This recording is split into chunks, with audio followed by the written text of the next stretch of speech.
A continuación, se presentará un tutorial sobre el funcionamiento del puente de Wien, a partir de su análisis teórico y su comprobación con ejemplos. Para poder entender su funcionamiento, necesitamos saber su definición. ¿Qué es el puente de Wien? El puente de Wien es un caso especial de medición AC, el cual es capaz de medir y generar determinadas frecuencias. A raíz de esto, no solamente viene información de un circuito RC, ya que también tiene una configuración con amplificadores operacionales. En esta configuración consta de una resistencia R1, una resistencia R2 o resistencia de retroalimentación, una resistencia R en serie con un capacitor y otra resistencia R en paralelo con un capacitor C.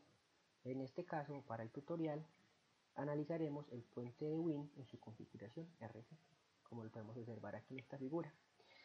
Con esta configuración consta de una resistencia R1, que es una resistencia variable a potenciómetro en serie con un capacitor, una resistencia R2 y una resistencia R4, que son de valores fijos, y una resistencia R3, que también es variable o es un potenciómetro, en paralelo con un capacitor C3. En la parte donde vemos aquí el detector es donde se ubicarán los elementos de medición, como se verá más adelante en el proceso de simulación. Ya teniendo en cuenta pues lo anterior, pasamos a su análisis matemático. Para el modelo matemático tenemos que R2 es igual a R1 menos J sobre C1 por R4. Todo esto a su vez por 1 sobre R3 más J omega por C3. Resolviendo esta primera multiplicación tenemos que R2 es igual a R1 por R4 menos J por R4 sobre C1. Todo esto por 1 sobre R3 más J omega por C3. Al desarrollar esta expresión que tenemos aquí, llegamos a lo siguiente, que R1 sobre R4, R1 por R4 sobre R3, más J omega por C3 por R4 por R1, menos J sobre R4 por R3 por omega por C1, más R4 por C3 sobre C1. Ahora necesitamos igualar tanto los términos reales como los términos imaginarios. Igualando los términos reales tenemos que R2 es igual a R1 por R4 sobre R3 más R4 por C3 sobre C1.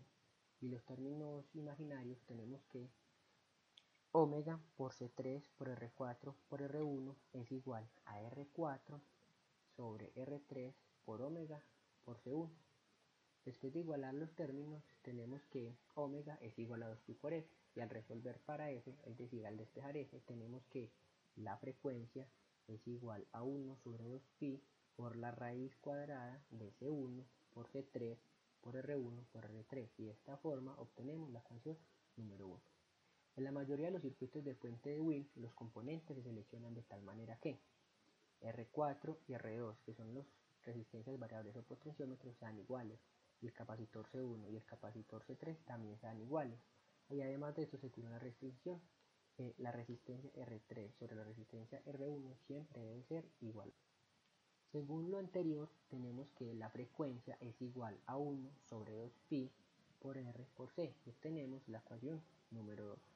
Para encontrar el rango mínimo y máximo de frecuencia que podrá calcular nuestro puente, tenemos que el límite máximo es igual a 1 sobre 2pi por R por C. En este caso R asumirá el valor de un ohmio. Y para hallar el límite mínimo tendremos 1 sobre 2pi por R4, que es un potenciómetro, por C. De esta forma obtenemos la ecuación número 3 para el límite máximo y la ecuación número 4 para el límite mínimo. Ahora pasamos al proceso de simulación. Para esto nos basaremos en el siguiente esquema. Para la simulación utilizaremos un programa llamado Multisim, que nos permite simular de manera rápida y sencilla circuitos de diferentes complejidades, además de proporcionarnos una infinidad de elementos de medición. Bueno, ahora abrimos Multisim y tenemos acá el circuito previamente montado. Tenemos una fuente AC, como lo muestra la imagen. En este caso la utilizaremos de un valor de 5 picos y una frecuencia X. Tenemos una resistencia R1, tenemos una resistencia R2 con el potenciómetro, recordemos que es una resistencia variable, en serie con un capacitor C2, tenemos o una resistencia R4 que también es variable. En el circuito montado en multisim podemos corroborarlo con un ejercicio, el cual dice lo siguiente: determinar si la frecuencia es correcta cuando el circuito está nivelado, si se tiene que R2 es igual a R4 y equivalen a 10 kΩ. R2 es igual a R4 y R4 tienen un valor de 10 kΩ, recordando que son resistencias variables. R3 es igual a 4 kΩ.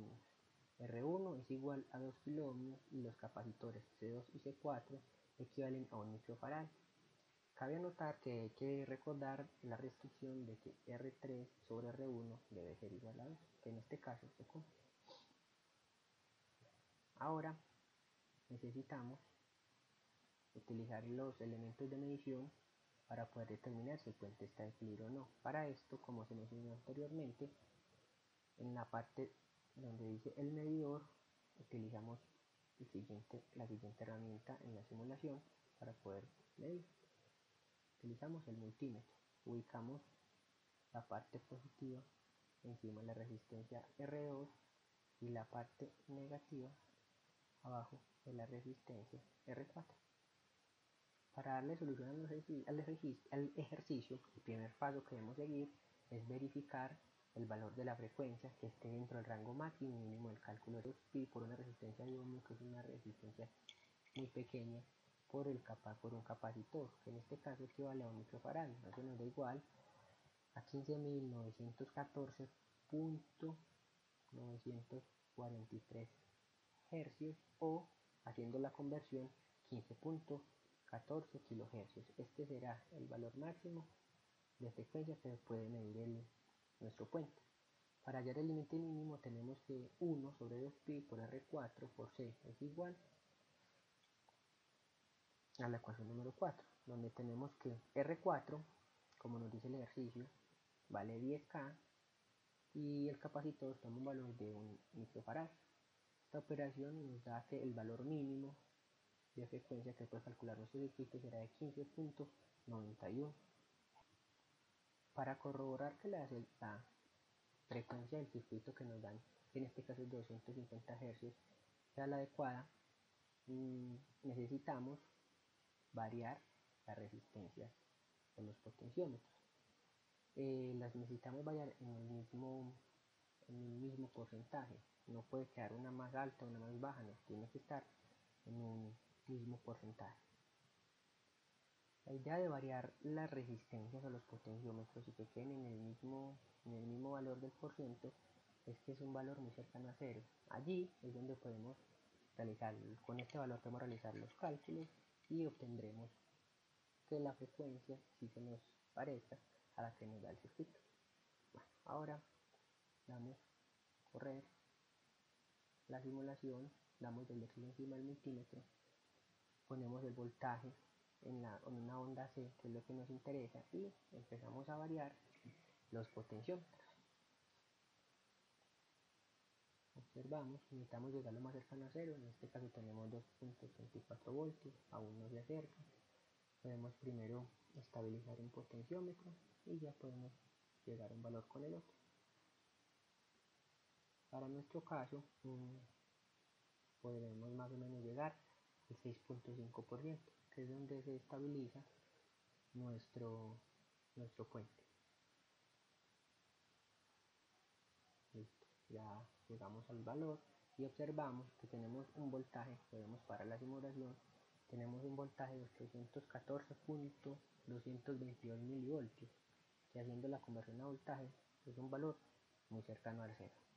Ya teniendo en cuenta este valor, pasamos al segundo paso de la solución del ejercicio, que dice: se realiza una regla de 3 simples para obtener el valor de la resistencia R y poder así hallar la frecuencia.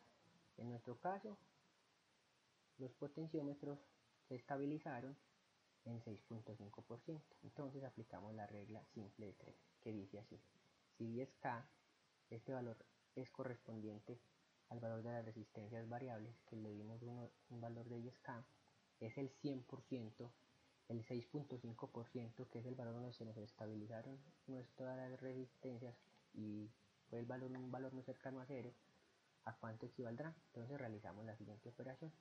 6.5% por 10 kiloohmios sobre el 100% es igual a 650 ohmios. Ahora ya que encontramos el valor de R, procedemos a reemplazarlo en la ecuación 2 para hallar la frecuencia. La ecuación 2 nos dice que la frecuencia es igual a 1 sobre 2pi por R por C. Teniendo los valores, reemplazamos y resulta que 1 sobre 2pi por 650 ohmios, que fue el valor de R, por un microfaradio, que es el valor de nuestros capacitores, nos arroja un resultado de 244.853 Hz. Con el valor obtenido y al compararlo con la frecuencia de la fuente AC, recordemos que es de 250 Hz, se observa que la frecuencia calculada es casi igual a la simulada y que el error radica en que el valor del voltaje tomado para el cálculo es muy cercano a 0, más no es igual a 0. Estas décimas hacen que la frecuencia no sea exacta totalmente, pero sí se acerca al valor pedido. Ya obteniendo el valor de la frecuencia y tomando en cuenta que es un valor muy cercano a la de la fuente en la simulación, y para corroborar también que nuestro puente sí esté nivelado, utilizamos otra herramienta que nos proporciona este programa y se llama el osciloscopio. Esto con el fin de mirar en qué onda nos está proporcionando, si nos está proporcionando una onda senoidal bien definida. Ponemos las puntas, lo mismo que las del multímetro, damos doble clic encima del osciloscopio y de esta forma obtenemos una onda. Podemos irla organizando para ponerla en una escala mayor y poder verla bien definida. Podemos observar pues al parar la simulación que se forma una onda senoidal muy definida. Bueno, esto ha sido todo por hoy. Espero que el tutorial les haya dado a entender qué es un puente de Wien y su funcionamiento, y los espero en un próximo video. Hasta luego.